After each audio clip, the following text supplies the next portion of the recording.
ধনী হওয়ার লোভে কালো জাদু করে মৃত মানুষকে জীবিত করতে চেয়েছিল এই লোকটি, কারণ মৃত মানুষটি তাকে কথা দিয়েছিল যে তাকে সে অনেক ধন সম্পত্তির মালিক বানিয়ে দিবে। লোকটিও লোভে পড়ে কালো জাদু করে তার আত্মা একটা বাচ্চার ওপর চালনা করে। এরপরেই শুরু হয় গ্রামে একের পর এক রহস্যজনক ঘটনা। মূলত কেন ওই লোকটি মারা যাওয়ার পরেও জীবিত হতে চাইছিল? তার কি কোনো অপূর্ণ ইচ্ছে ছিল? আর সত্যি কি সেই মৃত লোকটি তাকে ধন সম্পত্তি দিতে পেরেছিল? তো ক্লিয়ার বলতে গেলে না, ধন সম্পত্তি দিতে পারেনি, কারণ কোনো শয়তানের দ্বারা এটা সম্ভব না। এটা একমাত্র সৃষ্টিকর্তা করতে পারবে। উল্টো তার পরিবারেও নেমে আসে এক কালো ছায়া। তো বলছিলাম ইন্দোনেশিয়ার horror movie devil give you এর কথা। তার আগে যারা আমার ভিডিও দেখছেন অথচ সাবস্ক্রাইব করছেন না, তারা জলদি জলদি সাবস্ক্রাইব করে ফেলুন। গল্পের শুরুতেই দেখা যায় ওসেন নামে এক গরিব লোক নদীতে মাছ ধরতে গিয়ে বড় এক খণ্ড হীরার টুকরা পায়, যার ফলে সে কিছুদিনের মধ্যেই গ্রামের সর্বোচ্চ ধনী ব্যক্তিতে পরিণত হয়। তার স্ত্রী লারাসকে নিয়ে সে তার কেনা নতুন বাড়িতে শিফট হয়। লারাস তখন প্রেগনেন্ট ছিল। অসীন রাতারাতি বড়লোক হয়ে যাওয়ায় তার ভেতরে অহংকারের জন্ম নিয়েছে। সে দিন দিন অহংকারী আর অত্যাচারী হয়ে উঠেছে। সে গরিব মানুষদের দিয়ে টাকার বিনিময়ে তার সকল ছোট ছোট কাজ করিয়ে নিত।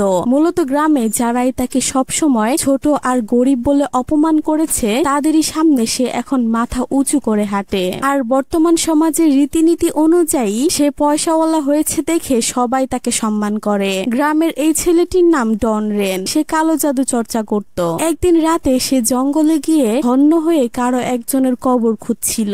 অনেক খোঁজার পর ফাইনালি সে সেই কবরটি খুঁজে পায়। কবরের উপরে নাম লেখা অ্যালবার্ট। সে সেই কবর থেকে মাথার খুলি বের করে কালো জাদু করতে শুরু করে। প্রথমে সে একটা মুরগি নিয়ে ওই মুরগিটার ঘাড় মোটকিয়ে মেরে ফেলে আর তার রক্ত ওই মাথার খুলিতে ঢালে। এরপর তার কালো জাদু সম্পূর্ণ হলে পাশের এক থলিতে সে অনেকগুলো টাকা দেখতে পায়। টাকাগুলো দেখে সে অনেক খুশি হয়ে যায়, কিন্তু মুহূর্তেই টাকাগুলো আবর্জনায় পরিণত হয়। ঠিক তখনই ওই মৃত মানুষটা বলে ওঠে, তুমি আমাকে জীবন দাও, আমি তোমাকে অনেক ধন সম্পত্তির মালিক বানিয়ে দিব। এই কথা শুনে ডন রেন তাকে কথা দেয় সে তাকে জীবন দিবে। পরের দিন গ্রামে বলে দেওয়া হয় কালকে চন্দ্রগ্রহণ, কোনো মহিলা যেন রাতের বেলা ঘর থেকে বাহির না হয়, কারণ এই রাতে অশুভ আত্মারা ঘুরে বেড়ায়। এদিকে হোসেনের স্ত্রী লারাস এক ধাত্রীকে তার পেট দেখিয়ে জানতে চায় তার বাচ্চা কেমন আছে। ধাত্রী তাকে জানায় তার পেটের সন্তান একেবারে সুস্থ, কয়েকদিনের মধ্যে তার ডেলিভারি হবে। সে এই ধাত্রীর সাথে দেখা করে বাসায় ফিরছিল।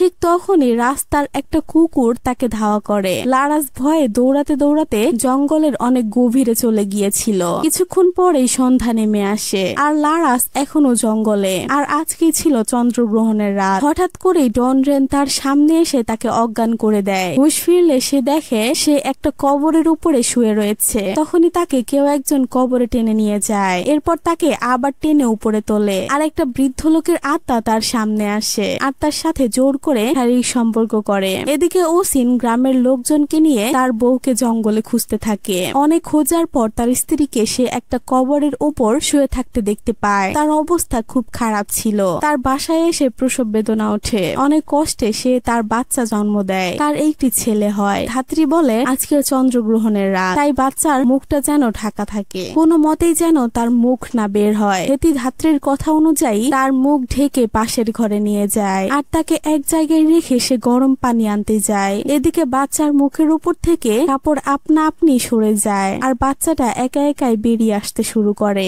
এদিকে ডন রেন কালো জাদু করছিল।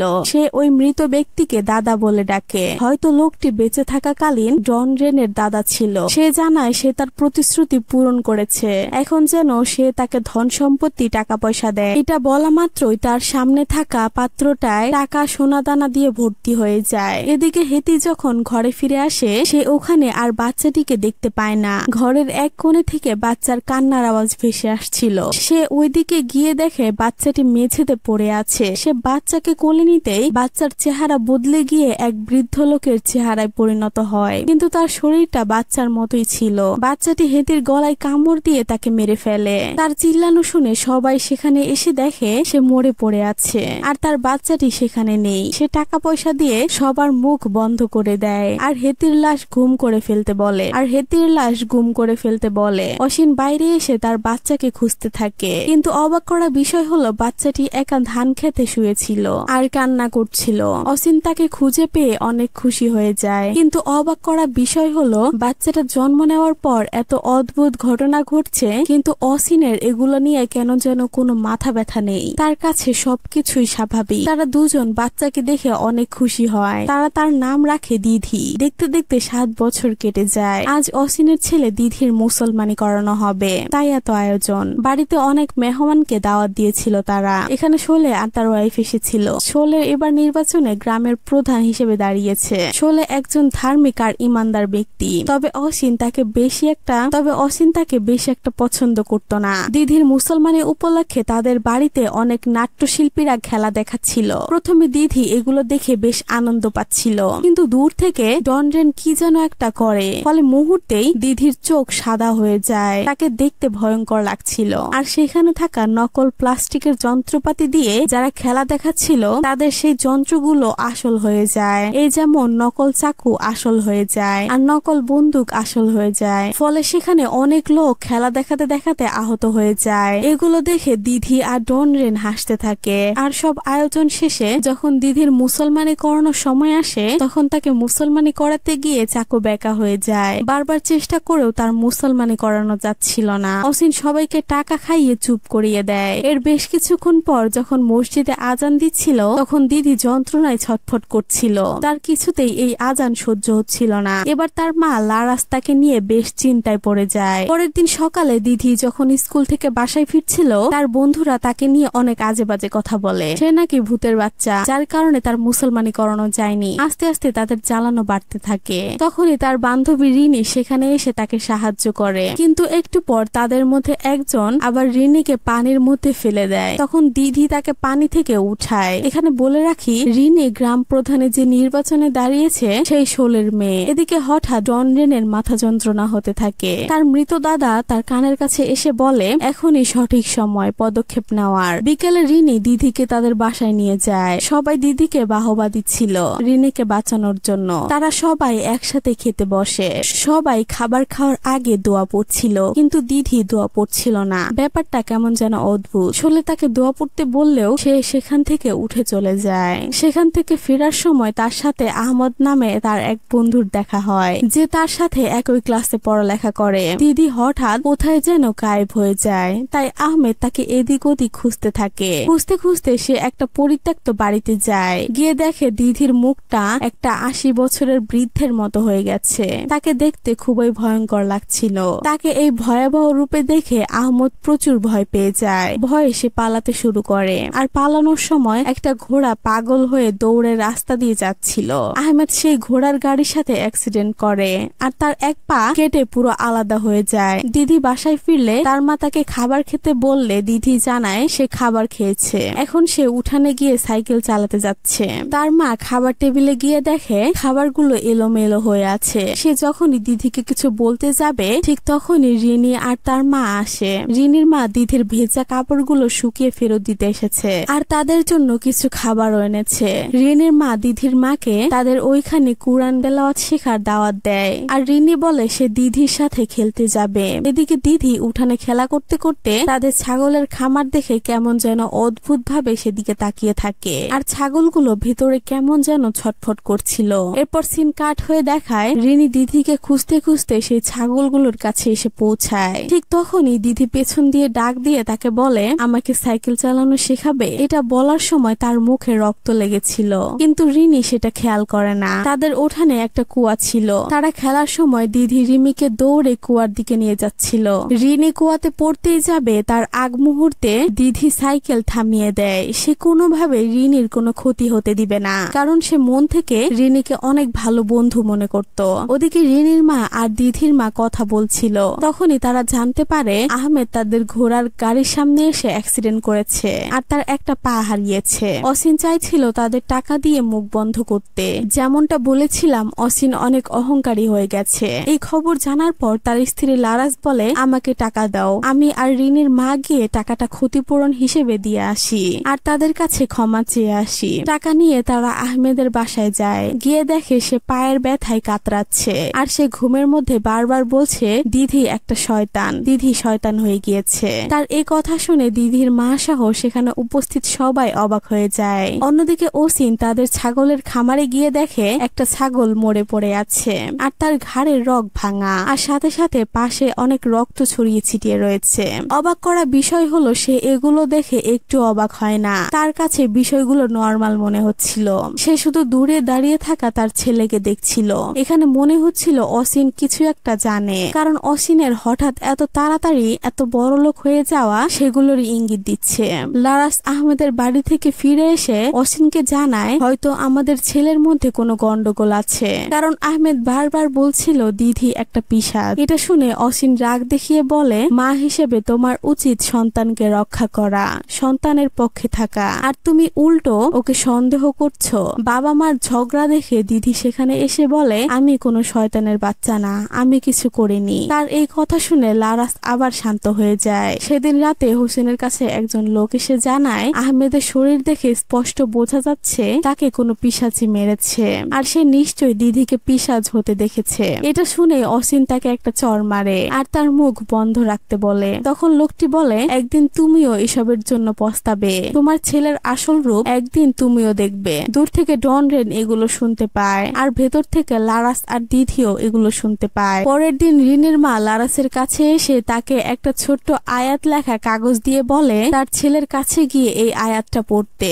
যে কোনো মানুষের ভেতরে শয়তানের প্রভাব পড়তে পারে, যদি তার ছেলের মধ্যে কোনো শয়তানের প্রভাব থাকে তাহলে সে সেটা বুঝতে পারবে আর তার ছেলেকে সুস্থ করতে পারবে। এরপর সেদিন রাতে লারাস তার ছেলের পাশে যায় আয়াতটি পড়ার জন্য। তখনই দিদি তাদের সুখী পরিবারের একটি ছবি এঁকে তার মাকে দেখায়। তার মা এই ছবি দেখে এতটাই খুশি হয় যে সে আয়াত পড়ার কথা ভুলেই যায়। আসলে দিদি বিষয়টা আগেই বুঝতে পেরেছিল, তাই সে ছবি আঁকার নাটকটা সাজিয়েছিল যেন তার মা আর তাকে সন্দেহ না করে। এরপর লারাস অসিনের কাছে গিয়ে তার ছেলেকে সন্দেহ করার জন্য ক্ষমা চায় আর জানায় সে প্রেগনেন্ট। এটা শুনে অসিন সহ তারা দুজনেই অনেক খুশি হয়ে যায়। এদিকে সেই লোকটা সাইকেল করে বাসায় ফিরছিল, যার সাথে সন্ধ্যায় অসিনের সাথে ঝগড়া বেঁধেছিল। সে যাওয়ার সময় হঠাৎ অন্ধকারে দিদিকে দেখতে পায়, যার চেহারা মুহূর্তেই বৃদ্ধ পিশাচের চেহারায় পরিণত হয়। সে এসে লোকটির উপর আক্রমণ করে আর তার মাথা ছিঁড়ে রক্ত খেয়ে নেয়। ফলে লোকটি সে ব্রিজ থেকে পড়ে গিয়ে মারা যায়।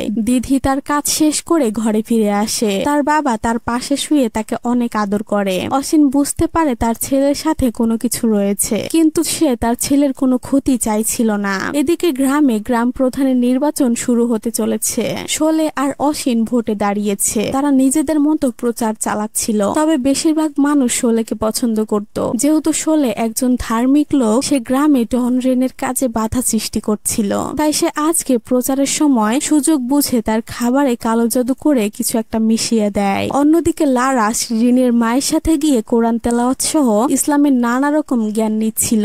বাইরে রিনি আর দিদি মিলে আইসক্রিম খাচ্ছিল। তখন রিনি তাকে জিজ্ঞাসা করে সে কি বোন চায় না ভাই চায়, কারণ খুব শীঘ্রই তার মায়ের বাবু হবে। তখন দিদি বলে সে কোনো কিছুই চায় না। সেদিন রাতের বেলা শোলের পরিবার একসাথে খাবার খেতে বসে। তাদের মধ্যে একজনের কেন যেন মনে হয় খাবারের মধ্যে কোনো গন্ডগোল আছে, তাই সে আয়াতুল কুরসি পড়ে খাবারে ফু দেওয়ার সাথে সাথেই খাবারের মধ্যে থেকে বিষাক্ত পোকামাকড় বের হতে থাকে। এরপর এই খাবার নিয়ে সে বাইরে ছুঁড়ে ফেলে দেয়। তারা বুঝে যায় যে খাবারের উপর কালো জাদু করা হয়েছিল, আর যেহেতু কালো জাদু ডন রেন করেছিল তাই তার প্রভাব তার উপরও পড়ে। তার মুখ দিয়ে বিষাক্ত পোকাগুলো বের হয় আর সে অসুস্থ হয়ে যায়। তাই এবার আর কোনো উপায় না পেয়ে ডন রেন তার দাদার আত্মাকে বলে শোলেকে মেরে ফেলতে, কিন্তু শোলে 5 ওয়াক্ত নামাজ পড়ায় আর ধার্মিক হয়, তার উপর এসব কোনো কিছুই কাজ করছিল না। স্বয়ং আল্লাহ তাকে রক্ষা করছিল। তখন ডন রেন রেগে গিয়ে বলে, বুড়ো শয়তান, এখন তোমার শক্তি কোথায় গেল? এটা শুনে উল্টো তার দাদা তাকেই শাস্তি দেয়। এদিকে লারাস নামাজ পড়ার জন্য প্রস্তুত হচ্ছিল।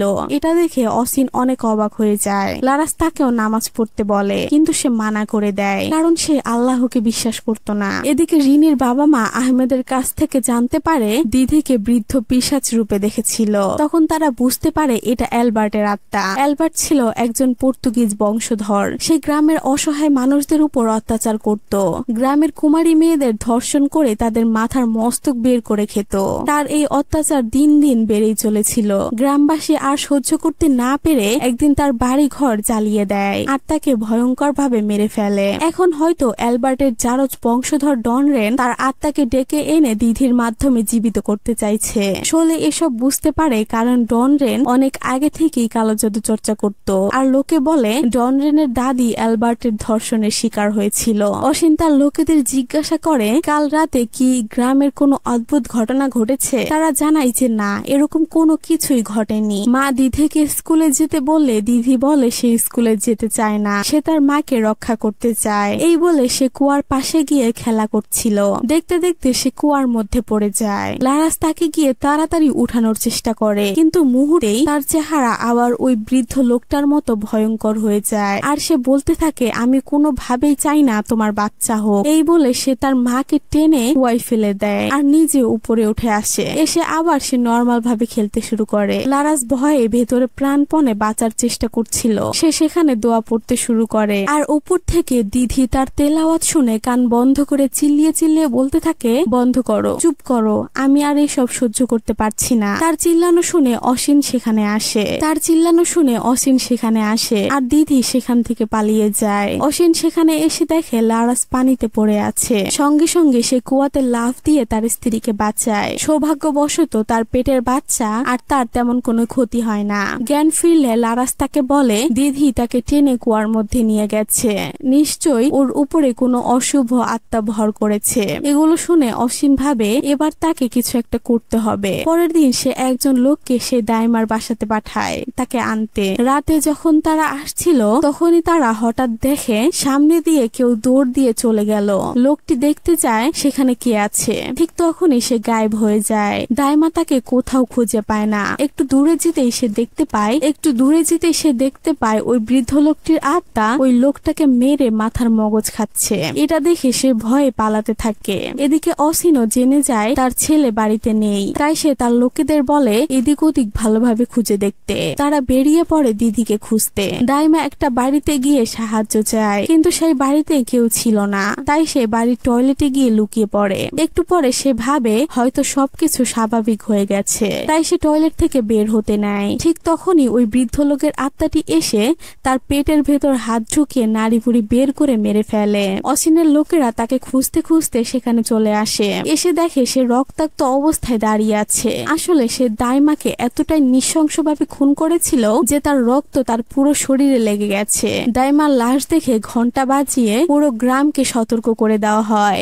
ঘন্টার আওয়াজ শুনে শোলে বুঝতে পারে দিদি কোনো অঘটন ঘটিয়েছে। তাই সে রিনিকে সাবধান করে দেয় যে যেই আসুক না কেন সে যেন দরজা না খোলে। এই বলে সে বেরিয়ে পড়ে। বাইরে বেরোতেই সে দিদিকে রক্তাক্ত অবস্থায় দেখতে পায়। সে ভাবে হয়তো ওই আত্মাটি দিদির কোনো ক্ষতি করার চেষ্টা করেছিল, তাই সে তাকে কোলে করে ঘরে নিয়ে যাচ্ছিল। ঠিক তখনই আবার তার চেহারা পাল্টে অ্যালবার্টের চেহারা ধারণ করে আর সে শোলের ঘাড়ে চড়ে তার পুরো মাথার মগজ খাওয়ার চেষ্টা করছিল। ঠিক তখনই রিনি এটা দেখে দৌড়ে ছুটে আসে আর তার হাত টেনে তাকে বাধা দেওয়ার চেষ্টা করে। রিনির জন্য দিদি আবার স্বাভাবিক হয়ে যায়। অন্যদিকে সেই হুজুরটা ডনরেনের কাছে গিয়ে তাকে এসব থামাতে বলে। দেখতে দেখতে তাদের দুজনের মধ্যে মারামারি লেগে যায়। এদিকে শোলে তাড়াতাড়ি করে দিদিকে তার বাবা অসীনের কাছে নিয়ে আসে। একটু পরে সেই হুজুরটাও সেখানে চলে আসে আর তারা একটু দেরি না করে তার ভেতর থেকে শয়তানি আত্মাটাকে বের করার রিচুয়াল শুরু করে। তারা তার সামনে সূরা পড়ছিল।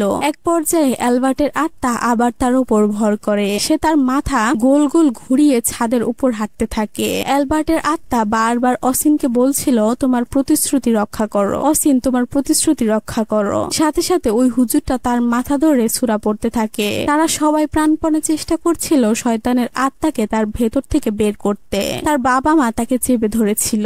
ওই হুজুরটা আল্লাহর রাস্তার কানের কাছে বারবার কোরআন শরীফের আয়াত পাঠ করছিল। সাথে সাথে আয়াতুল কুরসি পড়েও তাকে ফু দিচ্ছিল।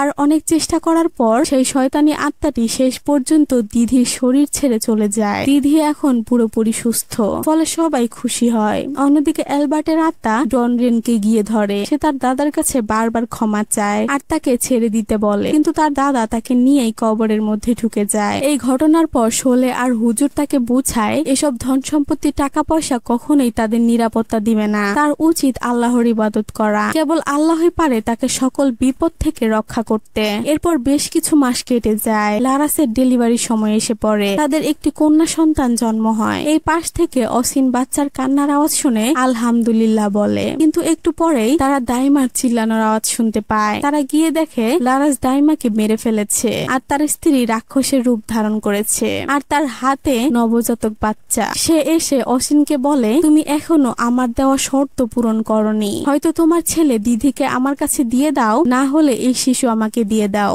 এই বলে সে হাসতে হাসতে হাওয়ায় ভেসে ওঠে আর গল্পটা এখানেই শেষ হয়। জানি আপনাদের মনে অনেক প্রশ্ন রয়েছে যে কিভাবে অসিন এত তাড়াতাড়ি বড়লোক হয়ে গেল, আর ওই আত্মাটি কেন অসিনের সন্তানকে বেছে নিয়েছিল দুনিয়াতে আসার জন্য। আর যেহেতু শয়তানের আত্মাটা বের হয়েছিল, তাহলে আবার কে ফিরে এসে তার বাচ্চাকে নিয়ে গেল? তো এই সব প্রশ্নের উত্তর হলো, মনে আছে মুভি শুরুতে বলেছিলাম অসিন মাছ ধরতে গিয়ে একটা হীরার টুকরো পেয়েছিল। মূলত সে কালো জাদু করে শয়তানের সাথে চুক্তি করেই ধনী হয়েছিল। এমনিতেও তো সে আল্লাহকে বিশ্বাস করতো না, সুতরাং তার কাছে তাড়াতাড়ি বড়লোক হওয়ার এটাই সবচেয়ে সহজ উপায় মনে হয়েছে। আর তার ওই আত্মাটি অসিনের ছেলেকে বেছে নিয়েছে, কারণ অসিন আর তার স্ত্রী আল্লাহর ইবাদত করতো না, ফলে সহজেই শয়তান তাদের পরিবারে ঢুকে তার ছেলেকে বশ করতে পেরেছে। আর যারা আল্লাহর ইবাদত করে না, তাদের উপর সহজেই শয়তান আক্রমণ করতে পারে। আর শেষে যেই জিনের সাহায্যে সে কালো জাদু করেছিল, অর্থাৎ ধনী হয়েছিল, সে হয়তো তাকে কোনো শর্ত দিয়েছিল